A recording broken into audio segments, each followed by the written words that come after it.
الحمد لله رب العالمين والصلاة والسلام على أشرف الأنبياء والمرسلين سيدنا ونبينا ومولانا محمد وعلى آله الطيبين الطاهرين وأصحابه الأكرمين أجمعين وعلى من أحبهم وتبعهم بإحسان أجمعين إلى يوم الدين. أما بعد فأعوذ بالله من الشيطان الرجيم. بسم الله الرحمن الرحيم. إن الله وملائكته يصلون على النبي يا أيها الذين آمنوا صلوا عليه وسلموا تسليما. اللهم صل على سيدنا محمد طب القلوب ودوائها وعافية الأبدان وشفائها ونور الأبصار وضيائها وعلى آله وأصحابه وبارك وسلم تسليما كثيرا كثيرا. سجادہ نشین صاحب آستانہ عالیہ حضرت سلطان الواعظین حضرت سیدنا عبد القادر راز رحمۃ اللہ علیہ یہاں تشریف فرما، مشائخ طریقت، سادات کرام، علماء اعظام، مکرم حاضرین و سامعین، آئیے بارگاہ رسول مقبول صلی اللہ علیہ وسلم میں 3 مرتبہ درود پاک کا نذرانہ پیش کریں. پڑھیں اللہم صلی علی سیدنا محمد وعلی آلہ وصحبہ افضل صلواتک وعدد معلوماتک وبارک وسلم. اللہم صلی علی سیدنا محمد وعلی آلہ وصحبہ افضل صلواتک وعدد معلوماتک وبارک وسلم. اللہم صلی علی سیدنا محمد وعلی آلہ وصحبہ افضل صلواتک وعدد معلوماتک وبارک وسلم.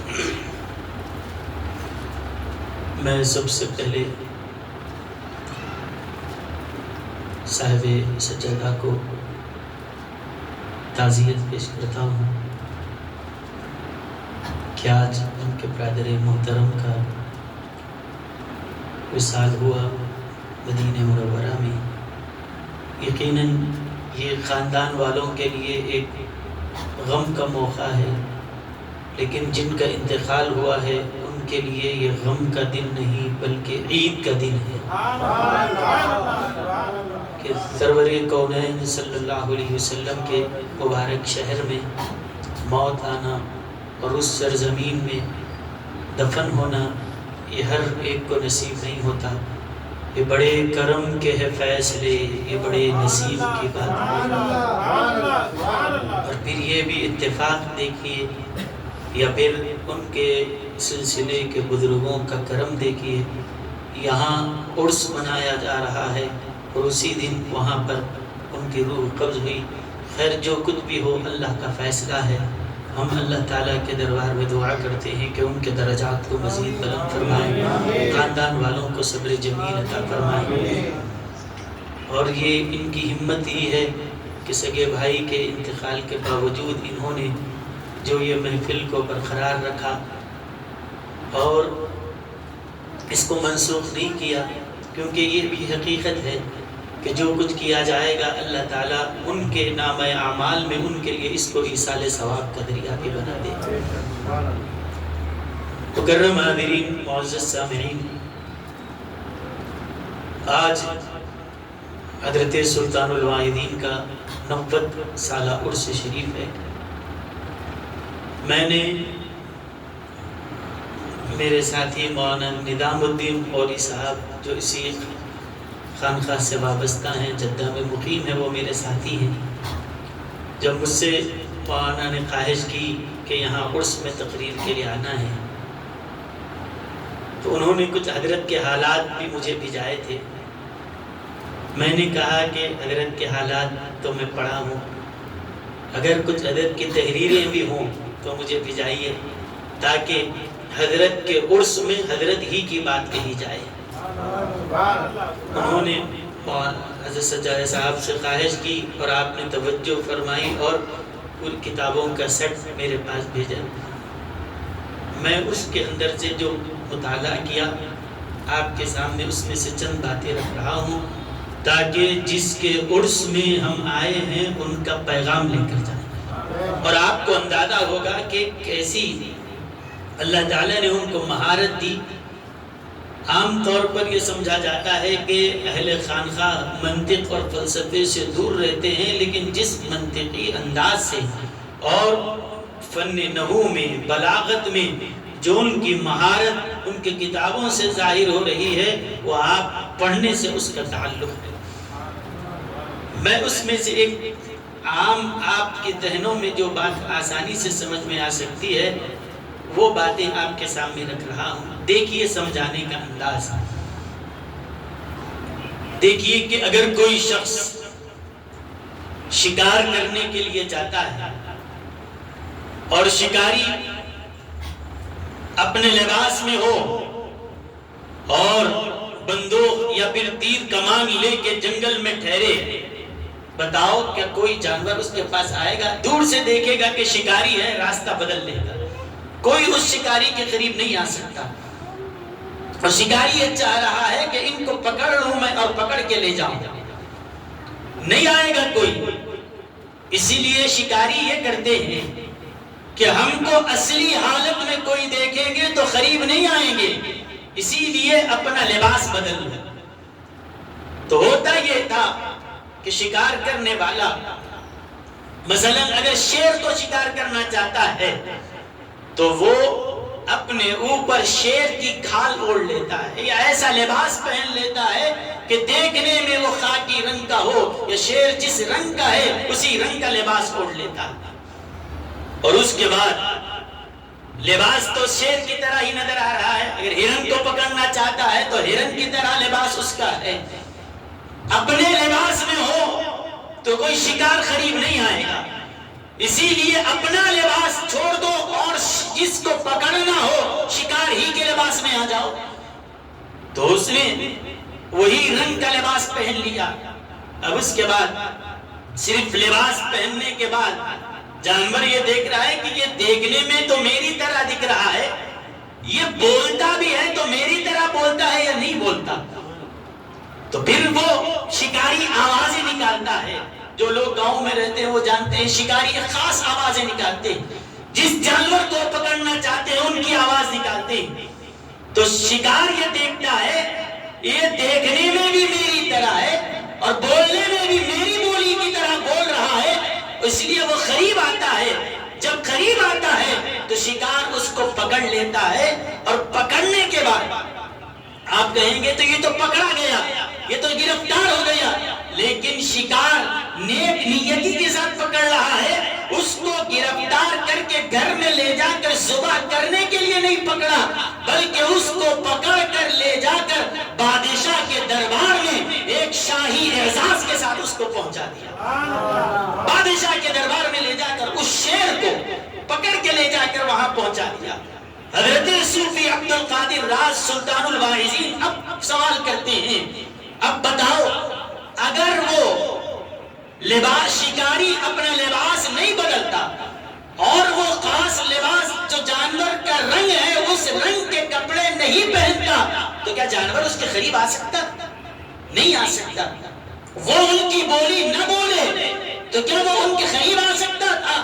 نہیں. رنگ ان کی طرح پہنا، لباس ان کی طرح، بولی ان کی طرح ہے، یہ سن کے قریب آئے. اور جب قریب آئے تو اس نے پکڑ کے اپنے پاس نہیں رکھا، پکڑا تو صحیح لیکن پکڑ کے بادشاہ کے دربار میں پیش کر دیا. سمجھ میں آ گئی بات؟ اس کے بعد سنیے، اب جتنے لوگ یہ اعتراض کرتے ہیں تو ہم کہتے ہیں اللہ کے رسول صلی اللہ علیہ وسلم نور ہیں، اور کہتے ہیں نہیں وہ ہماری طرح بشر ہیں. کہتے ہیں یہ بشر ہیں، نور ہیں. حضرت سلطان الواعظین نے لکھا کہ دیکھو حضور علیہ السلام کی حقیقت تو نور ہے، حقیقت تو نور ہے. اگر حضور نورانیت کے ساتھ زمین پہ آ جاتے تو جیسے کوئی شکاری کے قریب نہیں جاتا، اگر شکار اپنے لباس میں ہو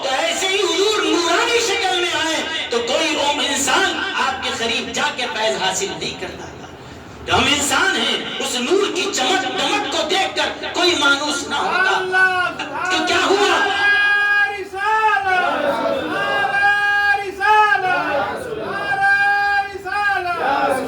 تو شکاری نے یہ چاہا کہ وہ شکار میرے قریب آئے اور میری اس لباس کو دیکھ کے وہ قریب نہیں آتے، اسی لیے میں بھی وہی لباس پہنتا ہوں جو شیر کے جیسا ہے، جو ہرن کے جیسا ہے، جو تمہارا لباس وہی میرا لباس. حضرت فرماتے ہیں حضور نور کی شکل میں آتے، کوئی قریب نہ جاتا. نبی نے یہ کہا تم بھی بشر میں بھی بشر، میں بشریت کا لباس اوڑھ لیتا ہوں تاکہ وہ شکار کے قریب ہو گیا، میں بشریت کا لباس پہنتا ہوں تاکہ امت نبی کے قریب میں آ جائے. اب وہ شکاری ان کا لباس پہنا. تو لباس یہ جو حضور نے بشریت کا لباس پہنا یہ اس لیے کہ اگر آپ شان نورانیت کے ساتھ آتے کوئی قریب نہیں رہ سکتا تھا، کوئی صحبت میں نہیں رہ سکتا تھا. اسی لیے کہا میں وہی لباس پہنتا ہوں، اسی بشریت کے لباس میں آتا ہوں جس کو تم بھی تو بشر ہو، آؤ میں بھی بشر ہوں. اب آپ جیسے شکاری آواز نکالتا ہے ان کی بولی بولتا ہے، حضور علیہ السلام بھی انہی کی بولیاں بولنے لگے. گاؤں والوں کے سامنے ان کے انداز میں، شہر والوں کے سامنے ان کے انداز میں، جو عارفین ہیں ان کے انداز میں اب سنانے لگے. جیسے شکاری آواز نکال رہا ہے حضور اللہ کا کلام پڑھتے جا رہے ہیں، کلام پڑھتے جا رہے ہیں. جیسے اس شکاری کے قریب سارے جنگل کے جانور قریب آ گئے، یہ لباس بھی ہمارے جیسا ہے، اس کی بولی بھی ہماری طرح، وہ قریب آ گئے. ایسے ہی ساری دنیا بھر سے لوگ چل چل کے حضور کے پاس آ رہے ہیں. بس نام سنا کہ کوئی ہے جو خدا کی طرف بلا رہا ہے. حضرت سلمان ہے فارس سے نکل کر مدینے تک کی بات پہنچ گئے. بلال ہے حبشہ سے نکل کے حضور کی بارگاہ میں آ گئے. سہیب ہے روم سے نکل کے آئے. کہا کوئی ہے جو ہماری بولی بول رہا ہے، جو خدا کی طرف بلا رہا ہے. اور ان کا جب ہم رنگ دیکھتے ہیں وہ بشریت کے لباس میں آئے ہیں. اس کے بعد جب قریب آئے، شکار قریب آیا، شکاری جال ڈال کے پکڑ لیتا ہے. ایسے ہی جس نے حضور کو دیکھ لیا جیسے وہ اس کا قیدی بن گیا، حضور کو دیکھا زندگی بھر کے غلام بن گئے.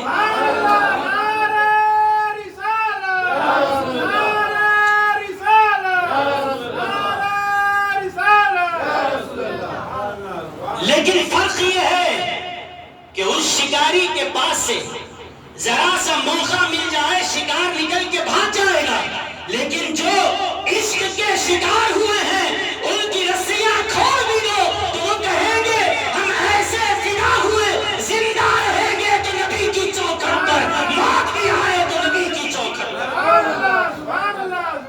بھی آپ نے سنا کہ حضرت کے نبی کو دیکھا نہیں تھا، نبی کے ڈر کو دیکھا تو مرنے کے لیے مدینے میں تیار ہو گئے. اور جس نے نبی کے ڈر ہی کو نہیں نبی کے چہرے کو دیکھا ہے وہ ڈرے رسول کو چھوڑ کے کہاں جائے کہ اب میری نگاہوں میں جچتا نہیں کوئی، جیسے میرے سرکار ہیں ایسا نہیں کوئی. وہ جاتے نہیں، ان کو کہو نکل جاؤ یہاں سے. شکاری کو ذرا موقع مل جائے، غفلت ہو جائے، شکار نکل کے بھاگ جائے گا، پلٹ کے نہیں آئے گا. ان سے کہا جائے جاؤ نکل کے جاؤ اور بڑھایا جائے، یہ موقع ملے کھول بھی دیا جائے تو وہ جانے والے نہیں، وہ تو کہیں گے بس یہی رہیں گے کہ درے نبی پر پڑا رہوں گا، پڑے ہی رہنے سے کام ہوگا. کبھی تو قسمت کھلے گی میری، کبھی تو میرا سلام ہوگا.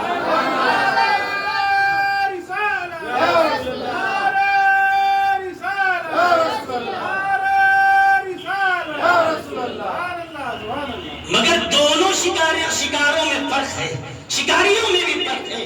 لیکن اب کیا ہوا، یہ شکار جب شکار کر لیا تو اب اس کو کاٹ کے کھانے کی فکر نہیں ہے، بلکہ یہ چاہتا ہے کہ اس شکار کو پکڑوں اور لے جا کر اپنے بادشاہ کے دربار میں پیش کر دوں. مصطفیٰ نے جو امت کو خرید کیا اپنے پاس بلایا تو کہاں پیش کیا؟ کسی بادشاہ کے دربار میں نہیں، بادشاہوں کے بادشاہ خدا کے دربار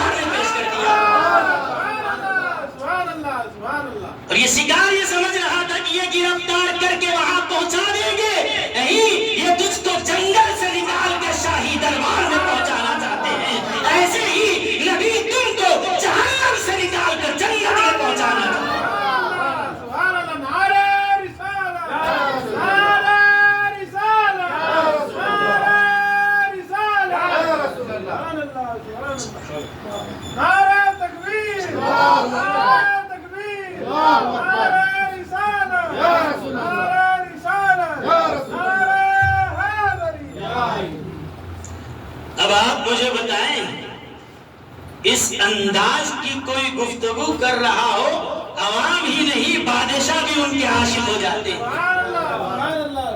بادشاہ بھی اسی لیے متاثر ہوتے ہیں کہ یہ کس انداز سے سمجھا رہے ہیں، کس انداز سے یہ مسائل کو حل کرتے جا رہے ہیں۔ اس کے بعد آگے فرماتے ہیں کہ دیکھیے حضرت نبی کریم صلی اللہ علیہ وسلم کو اللہ تعالیٰ نے ہمارے درمیان بھیجا۔ آپ نے اعلان فرمایا قل انما انا بشر مثلکم، فرما دیجئے کہ میں تمہاری طرح بشر ہوں، مجھ سے دور مت بھاگو، آؤ میرے ذریعے، اور میں تم کو کر کے گرفتار کرنے نہیں آیا، تم کو رب کے دربار میں پہنچانے کے لیے۔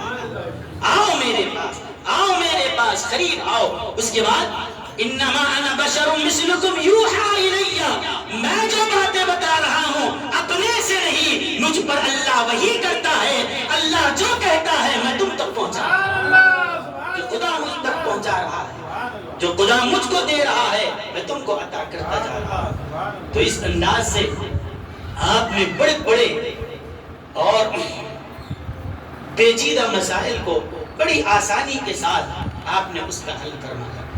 اور اس کے بعد فرماتے ہیں کہ دیکھیے حضرت نبی کریم صلی اللہ علیہ وسلم کی خصوصیت یہ ہے کہ اللہ تعالیٰ نے آپ کو ایسا جسم عطا فرمایا، لیکن اب کوئی یہ کہے تو یہ بشر ہیں، یہ بشر ہیں، تو پھر آپ کہتے ہیں کہ نور کیسے؟ اور جو نور ہے تو وہ بشر نہیں ہو سکتا، اور جو بشر ہے وہ نور نہیں ہو سکتا۔ حضرت فرماتے ہیں اگر تم سے کوئی یہ پوچھے کہ حضور جب نور ہیں تو پھر بشر ہیں تو نور کیسے، تو ان کو بس اتنی بات کہو یہ نور ہے اسی لیے اللہ نے ان کا سایہ ہی نہیں رکھا۔ یہ وہ دلیل ہے کہ ہر ایک کے سمجھ میں آتا ہے، سایہ نہ ہونا خود اس بات کی دلیل ہے کہ آپ نور ہیں۔ اور اس کے بعد فرماتے ہیں کہ کبھی آپ نے کبھی یہ غور کیا کہ حضور صلی اللہ علیہ وسلم کا سایہ کیوں نہیں تھا؟ سایہ کیوں نہیں؟ سایہ کیوں نہیں؟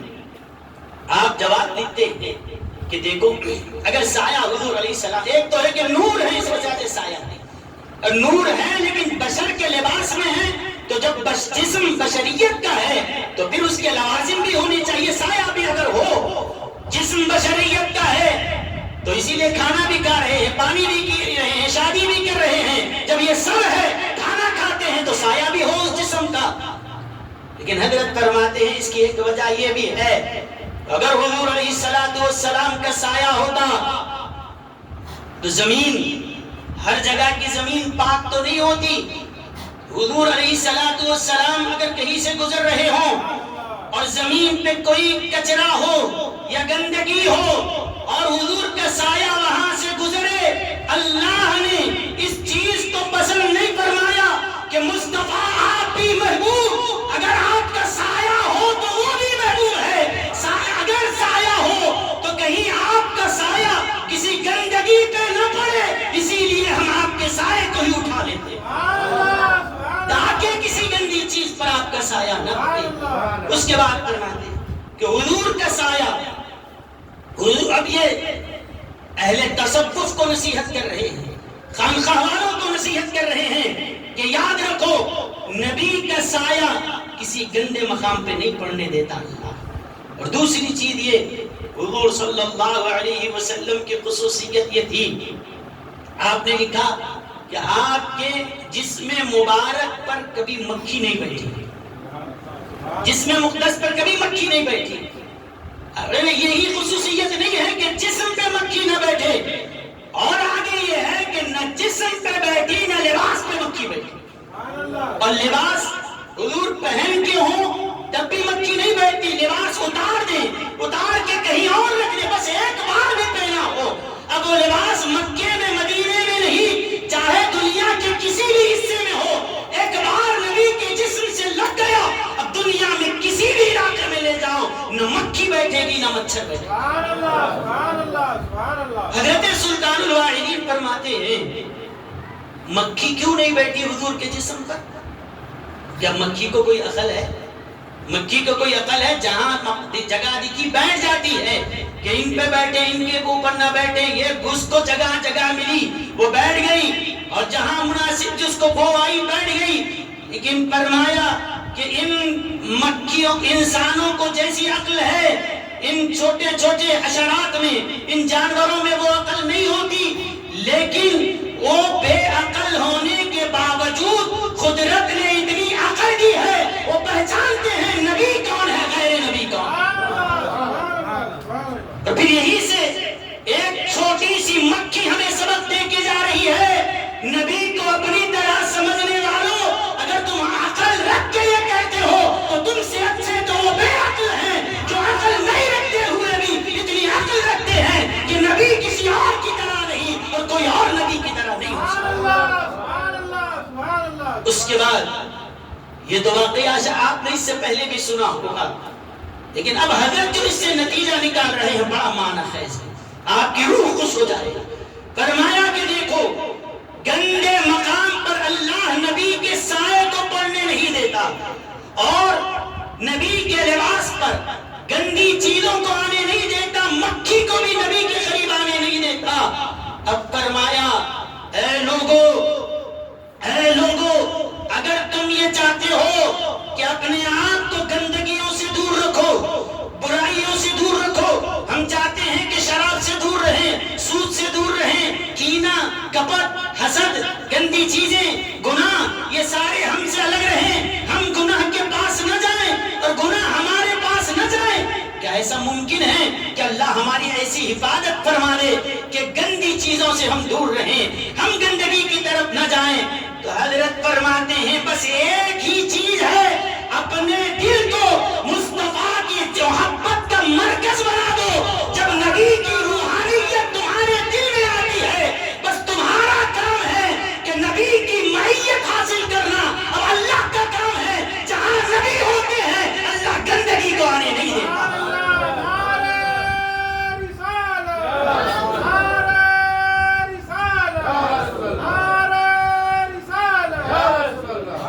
حضرت فرماتے ہیں یہ دل منزل گاہ روح محمدی ہے، یہ دل منزل گاہ روح محمدی ہے۔ بس ایک کام کرنا ہے کہ حضور کی معیت حاصل کر لو، اور معیت کیسے ہوگی؟ پہلے محبت ہو تو معیت ہوگی، اور جب معیت ہوگی نبی پاک آئے اللہ کسی ناپاک کو آنے نہیں دیتا، کہ نبی جہاں سے گزرتے ہیں ان کے سائے کو اللہ گندگی میں پڑنے نہیں دیتا، اور نبی کسی کے دل میں آ جائے اللہ اس دل کو میلا ہونے نہیں دیتا۔ زمین میلی نہیں ہوتی، زمن میلا نہیں ہوتا، محمد کے غلاموں کا کفن میلا نہیں ہوتا۔ جس دل میں روح مصطفیٰ آ جاتی ہے وہ زمین پر بھی ہے تو زندہ ہیں، زمین کے اندر بھی رہتے ہیں تو زندہ ہیں۔ اللہ ان کی حفاظت کرتا ہے، کیسے؟ مکھی بھی آنے نہیں دیتا۔ ہم یہ چاہتے ہیں جیسے مکھی کیسے آتی، بس ادھر سے آئی ہٹا لو چلی گئی۔ فرمایا یہ دیکھو ایسے ہی ہمارے پاس گندے وسوسے آتے ہیں، گندے خیالات آتے ہیں، لیکن مکھی بھی آپ نے دیکھا ہوگا جو بڑے بڑے بیکریز پر اور دکانوں پر مشین لگا دیتے ہیں، گرم ہوتی ہے وہ، تو مکھی جاتی تو ہے روشنی کو دیکھ کر، لیکن جب دیکھتی ہے وہ گرم ہے فوراً پلٹ کے آ جاتی ہے حرارت کی وجہ سے۔ اگر کوئی گرم چیز رکھی ہو مکھی اس کے اندر نہیں جاتی۔ اگر آگ جل رہی ہو تو اس جلتی ہوئی آگ میں مکھی جاتی ہے؟ بولیے، کیا کبھی آپ دیکھیں کہ جلتی ہوئی آگ میں مکھی گھس گئی؟ حضرت سلطان الواعظین نے نصیحت فرمائی کہ جب ایک مکھی گندی ہے لیکن آگ کو دیکھتی ہے پلٹ کے واپس چلے جاتی ہے، اس پہ بیٹھتی نہیں۔ فرمایا اگر بھی تم دنیا کی ان گندی مکھیوں سے بچنا چاہتے ہو تو جیسے آگ میں حرارت ہے کوئی گندی مکھی نہیں جاتی، تم دل میں اس کی حرارت پیدا کر لو، یہ ساری گندگیاں تم سے چلی جائیں۔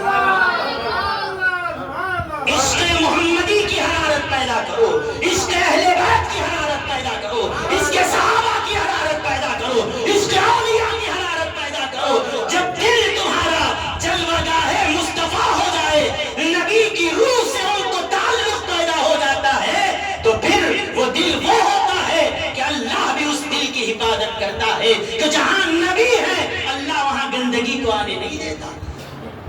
اسی لیے اب جو ابھی آپ کو سجادہ صاحب نے فرمایا کہ نبی جب دل میں آ جاتے ہیں تو پھر ہوتا کیا ہے؟ ہوتا یہ ہے کہ جب عاشق اپنے آپ کو اپنے محبوب کی ذات میں فنا کر دیتا ہے تو ایک ہی عاشق جب اس کی ذات فنا ہو جاتی ہے ایک ہی وقت میں وہ وہاں بھی رہتا ہے وہ یہاں بھی رہتا ہے۔ حضرت پیران پیر غوث اعظم دستگیر رضی اللہ عنہ کے بارے میں آیا ہے ایک ہی وقت میں 70 مریدین کے گھر میں موجود تھے، یہاں بھی وہاں بھی وہاں بھی وہاں بھی ہے۔ یہ کیسے ہوتا ہے کہ جب تک اپنی انا باقی ہو، ذات باقی ہو، یہ نہیں ہو سکتا۔ اپنے آپ کو فنا کر کے ان میں بقا ہو جاتی ہے تو پھر یہ کرشمے ظاہر ہوتے ہیں۔ اللہ ان کے فیض کو ہمیشہ جاری و ساری رکھے۔ وآخر دعوانا الحمدللہ رب العالمین۔